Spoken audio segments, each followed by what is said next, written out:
Good afternoon, everyone.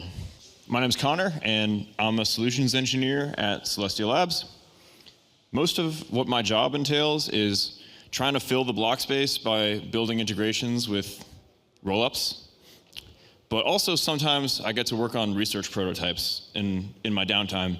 And today's talk is eventually going to get to one of those research prototypes that I am working on. But first, we got to talk a little bit about the light node. The light node has been run all over the world. Many different countries, many cities, probably most of the continents, maybe not Antarctica, but all the other ones are pretty believable that they've been run there. And on a bunch of weird embedded devices like the winner of the light node contest who ran this on some weird Android device. I'm not familiar with the Odroid, but it looks cool. It's been run on the Solana phone, and it's been run at Chili's, which is a restaurant that the Europeans in this room would not be able to comprehend. We teach workshops on how to run the light node. Here's Josh showing people how to run the light node at Modular Summit. But I have some bad news. The excitement has to die out if we want to win. It's sad that we have to move on from this early stage of us taking all these pictures and celebrating it so much and showing it everywhere. But once it becomes a boring and ubiquitous thing is when we know we've won. People don't celebrate the calculator app. They don't celebrate the notes app. And that's where we need to go. We need to get to the point where it's something we don't think about, we don't need to celebrate because it's just everywhere. Like the padlock symbol in the web browser, it'll just become a reassuring thing that protects people from attacks they don't know about using cryptography they don't understand.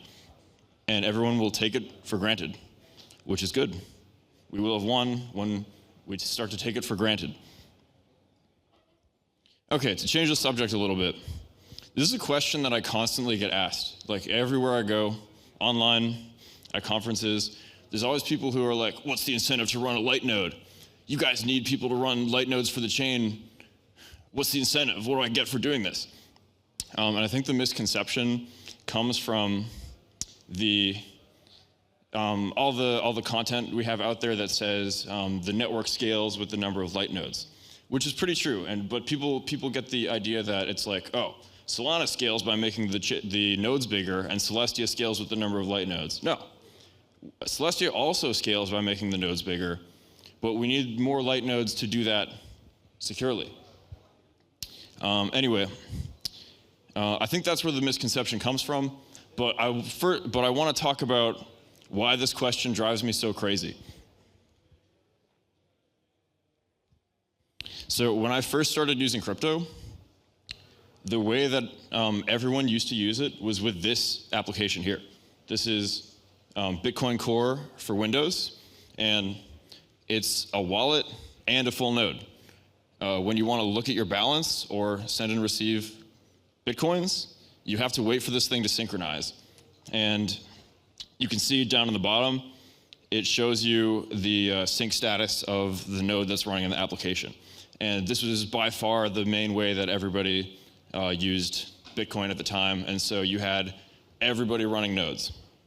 Not running a node was not really even an option when this was the primary way to use crypto. This app is from 2011. This is a Bitcoin wallet for Android, and we talk about users running light nodes like it's some kind of science fiction, but this is 13 years old. The first ever front end to Ethereum was this thing called Mist, and it's like a web browser thing, and it also ran a full node, and you had to wait for it to synchronize before you could click buttons and interact with Ethereum. One of the first dApps was called Augur, and it didn't have a hosted front end because when the Augur client-side app came out, the idea of a hosted front end was ridiculous. People would laugh if you suggested that. They would say, "Oh, isn't that centralized? Of course the app needs to be a full node because it's a dApp." Then a little bit later, web wallets came out and they shipped with remote RPCs. And what's really funny is now people ask me what's the incentive to run a node, but if you were on the Ethereum subreddit when MetaMask came out, there were a lot of commenters who were saying, what is this? Where's my node? What happened to the node? Didn't Mist and Augur have full nodes running? What is this? Are we just trusting Joe Lubin? But nodes in end-user software has not completely died out. Privacy-focused apps require them. It's actually not possible to make a wallet for a shielded blockchain without doing this, without syncing the blocks and syncing nullifiers out of the block, or notes out of the blocks and trying to decrypt them. This is a screenshot of YWallet. It's one of the Zcash mobile wallets.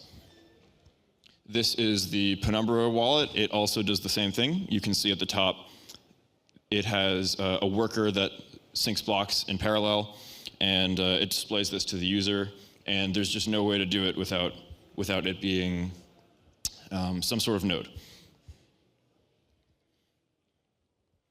Additionally, Kepler, which is the main web wallet for Cosmos, it has this place in the settings where you can put in a link to the LCD, the light client daemon, and nobody uses this. The devs haven't really spent much time trying to improve the UX of this because, again, what's the incentive? But alas, this guy kind of has a point. The question may drive me crazy, but it still deserves an answer. People aren't going to do something if the benefit of doing it is less than the cost of doing it. If you want anyone to do anything, and I want people to get the full security of blockchains, the benefit of doing it has to exceed the cost of doing it. So we ask, what's the incentive? Maybe we should instead think about it the other way. Maybe the cost is just too high. Maybe the benefit is small, but the cost is too high. If the benefit's small and the cost is zero, you'll do it. You wouldn't walk up a 10-mile hill for a piece of candy, but if I put a piece of candy in your hand, you'd probably accept it. So imagine you have two Plumbuses, and they both are really fast, and they both have really low fees, and they have the same apps and the same liquidity, and otherwise they're completely the same, but one of them has a trust minimized light client. At least it's something.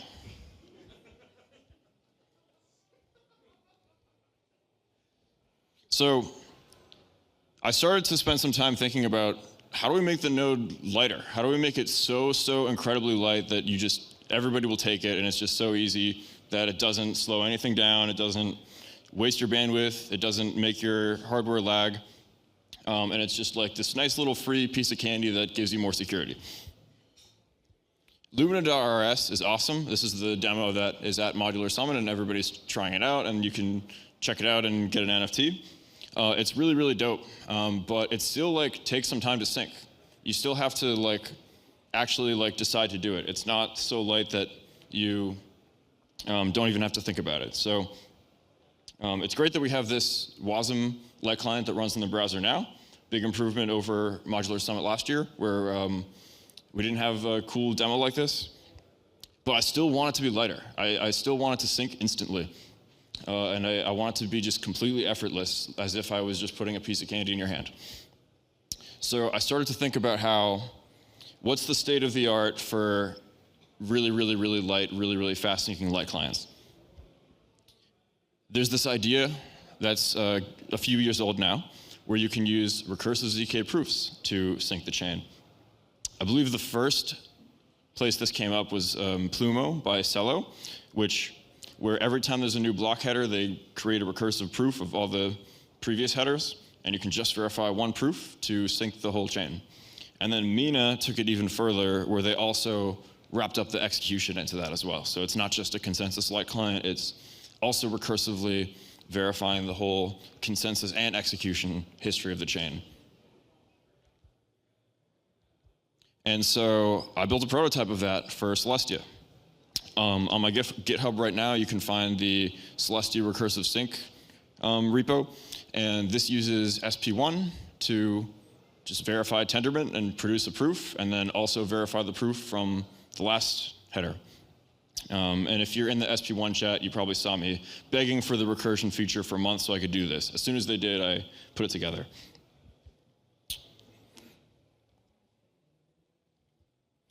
But that is not all you need to have a trust minimized light client. The Plumo and the Mina ZK recursion powered light clients don't DA sample. So if you are validating consensus and the state transition function, there still is a way that your light node could get fooled and a way that a full node wouldn't be able to be fooled, which is data withholding. And we want to make these things good. We want these things to be properly trust minimized. If you download a Celestia header like this, they're about 61 kilobytes. And if you want to sample the last 2 weeks, you need to have 2 weeks worth of these headers, which is pretty big. That's 879 megabytes, which is 30 to 40 minutes of TikTok usage. And that's not even counting the samples and the sample Merkle proofs. So 30 to 40 minutes of TikTok usage on a bandwidth equivalent on your device, that seems a little bit like not enough, like I'm handing you the piece of candy. That sounds like we're getting to the territory of this is a little bit too clunky to be everywhere. But there's tricks you can do to lower that, and we're going to get into that. So once you can trust a recent header, for example, maybe you're using the recursive ZK proof that I am building, you can sync the rest of the headers backwards. So instead of checking all the signatures, you can just look at the hash of the previous and the hash of the previous and so on. The Comet BFT already does this, and there's also it's also a initiative from the node team, the Celestia node team. This is what a header looks like. It has a bunch of fields in it. Quite a few. You have the consensus hash, next validator's hash, state root, and so on. It's pretty big. These are the things that are, well, along with the signature data, these are the things that are 60 kilobytes-ish. But if you're doing backwards sync, you don't need all that data. You can just look at the hash of the header, the last block ID, which is the hash of the previous, the data root, because you need that to authenticate the samples, as well as verify proofs about rollups. And the tendermint block hash is actually a Merkle proof of the fields in the header. So you just provide Merkle proofs to the 2 fields that we care about, and you can reduce the size by 99%. Which is great. So it's not going to be 800 megabytes, which is 30 to 40 minutes of TikTok usage. It's going to be, you can cut that down by 99%.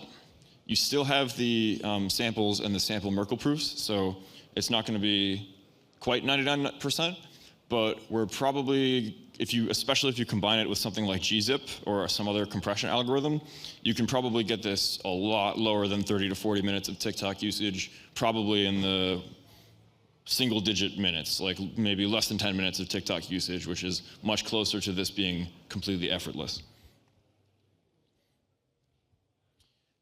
Going back to how the recursive sync light client would work, right now, the proving time that I benchmarked on my laptop is 25 minutes, which is a lot slower than the Celestia block time, which is 12 seconds. So you would worry that the proofs would not be able to keep up with the blocks, which is a concern.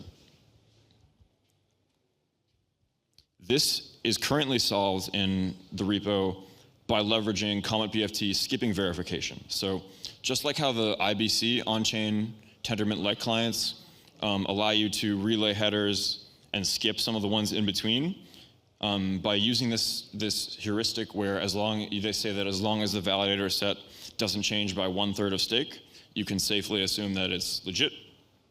Although it does have a few different attacks if you're using skipping verification than a regular one, which you can read about in this article by Anton called Different Types of Evidence in Tendermint, where he outlines the different attack vectors against skipping verification versus going one by one. So ideally, we wouldn't have to do that optimization to let the proofs keep up with the blocks. At the moment, that's what I've built. But theoretically, there's a cool way that you can keep up with the chain even though the proof time is slower, which is this. You can use a folding scheme. So the proof time might be slower than one block, but if you're using some sort of proof system that supports folding, you can accumulate a witness of the Tendermint circuit every time there's a new block, and then prove as fast as the proving time without the actual witness that you're proving falling behind with the chain. And there's actually like a pretty good stack, which is pretty mature and ready for this exact thing to be built today. The Proto-Galaxy folding scheme is the state of the art. It's implemented in Berettenberg, and then Noir language exists as a front end for that. So this is a cool thing someone could build if you are in need of a hackathon project. And that's about it. That's all for my talk.